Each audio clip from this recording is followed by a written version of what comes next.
So hello everyone, welcome back to my YouTube channel. So it's been a while since nung last akong nag-upload. So for today's video guys, ay sasamahan nyo ako from Jensan to Manila.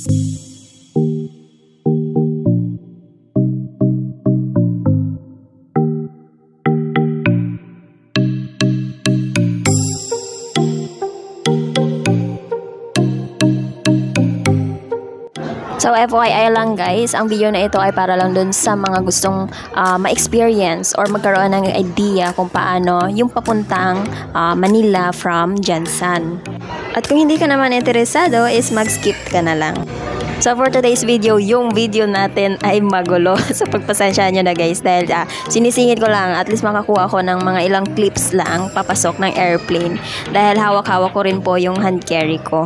So yun na nga guys, yung flight namin is 3:45 pa, pero dahil meron akong kasama na masyadong excited is 10 AM is nandun na kami sa bus station para bumiyahe papuntang airport. And buti na lang, chinek ng friend ko na hanggang 10 AM lang yung last trip sa morning. So, nakapunta kami kaagad ng maaga. Medyo maiiwan pa nga sana yung iba kasi nga napuno na yung bus. Buti na lang, pumayag kami na tumayo na lang sa loob ng bus kasi wala kaming choice. Pero, binigyan na rin kami ng konduktor ng maliit na upuan at nag-share na lang kami doon ng best friend ko. And yung mga boys na lang po is tumayo na lang po.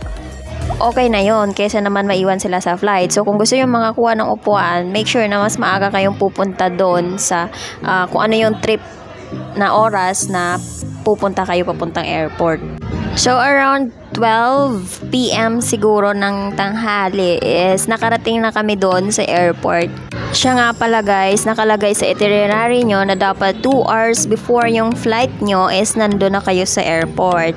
Napaaga lang talaga yung sa amin kasi excited yung friend ko at saka sumama na rin ako kasi ang next trip is 1 PM pa. So iniisip ko na baka mag-early yung flight at maiwanan ako ng eroplano. So sumama na lang din ako sa kanya sa 10 AM na trip. So ayun na nga guys, pagdating nyo sa airport is papasok na kayo doon sa entrance. Pagdating nyo doon sa entrance is mag-check-in na kayo ng inyong flight kasi i-check-in nyo pa yan. Kailangan yung i-check-in yung itinerary nyo para mabigyan kayo ng seats. Pagkatapos yung mag-check-in, kung hand carry na lang kayo, is diretso na lang kayo doon sa terminal, kung anong terminal yung nakalagay doon sa flight schedule nyo. But since meron akong baggage, so yung baggage is i-check-in ko din kasi hindi ko siya pwedeng dalhin sa taas. Kumbaga meron siyang space or meron silang pinaglalagyan para doon sa mga maleta. And since napaaga nga kami, 12 pasado ng tanghali is nandun na kami. So pag check-in ko ng baggage ko is nag-offer si ate yung naka-assign doon na kung gusto ba daw namin ng early flight. Tinanong ko yung kaibigan ko kung papayag siya at buti naman pumayag siya. At maganda na rin na pa-early yung flight namin kasi medyo natagalan kami dun sa Manila sa pag-aantay ko ng baggage ko. So yung flight namin na 3:45 is na-move siya to 1:45. So nakarating kami sa Manila around 3:45.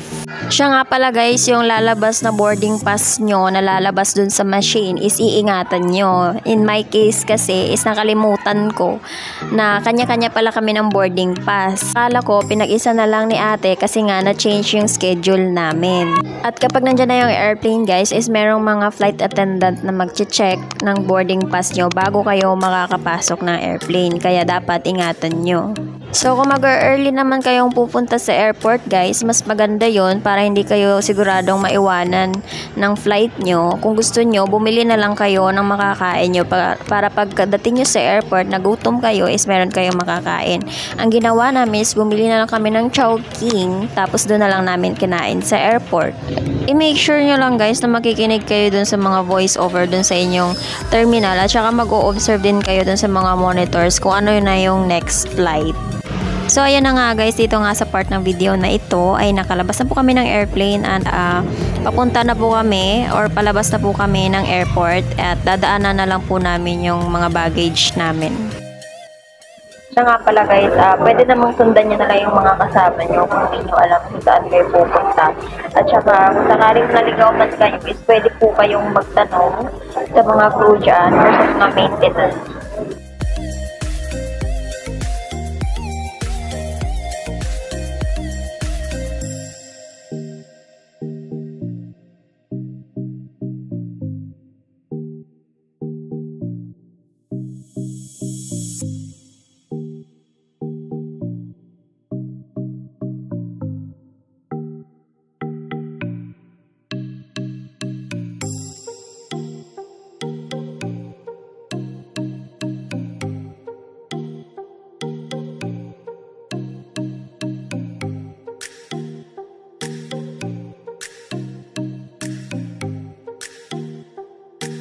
So, dito po sa pinagbababaan namin guys is dito po yung antayan ng baggage sa magkabilang gilid po yan.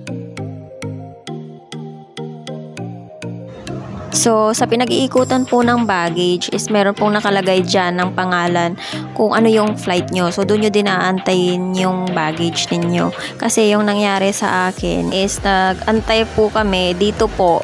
Diyan po kami nagantay ng baggage namin. Hindi namin napansin na hindi pala yan yung flight namin.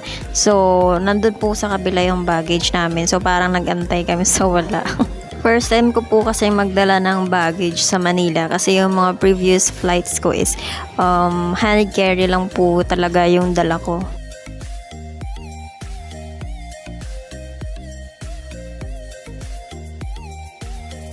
So, dito guys is nakuha ko na po yung baggage ko at palabas na po ako ng airport.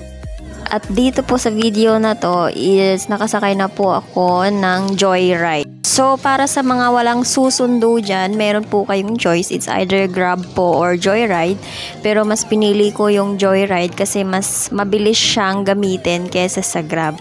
Diyan pala sa Joyride guys is malalaman nyo na kung magkano yung babayaran nyo dun sa pinagkunan sa inyo hanggang dun sa pag-aahatidan sa inyo. Yung una pong Joyride driver na nakatanggap sa akin is tumawag sa akin kasi tatawag po sa inyo yan.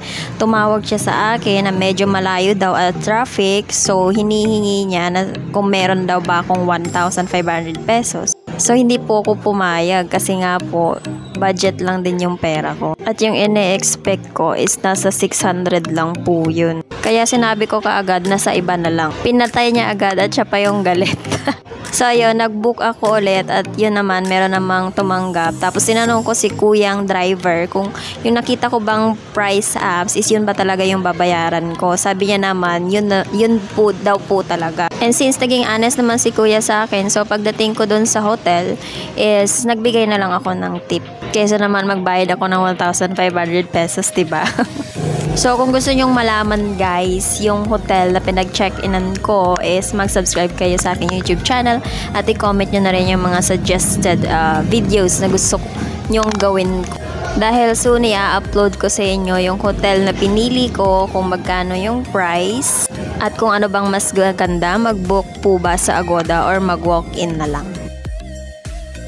So, thank you po at nakarating ka sa part na ito and sana mag-subscribe po kayo sa aking YouTube channel to support my vlog. Subscribe guys and see you again to my next vlog. Bye!